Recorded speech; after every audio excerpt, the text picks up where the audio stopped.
Thinking of moving from Colorado to Utah? From its beautiful landscapes to a strong economy and low crime rate, it's a great place to call home. Moving from one state to another can be a big task, and preparation is key. Getting your belongings from Colorado to Utah involves more than just loading up a truck. Let's take a closer look at some important aspects of your move. One of the best ways to ensure your move is stress-free is by hiring professional movers for packing and unpacking services. Professional movers will help safeguard your items, making sure everything is securely packed and protected during transit.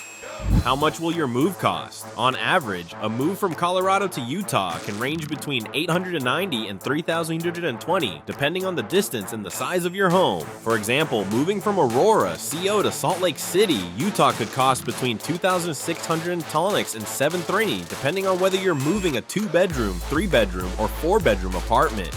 Consider hiring affordable yet reliable moving companies. Companies like 3 Movers offer high-quality moving services at competitive prices, saving you time and money in the long run. Moving from Colorado to Utah can require a variety of services. Here's what 3 Movers offers. Thanks for watching. Don't forget to subscribe for more tips and guides on making your next move stress-free.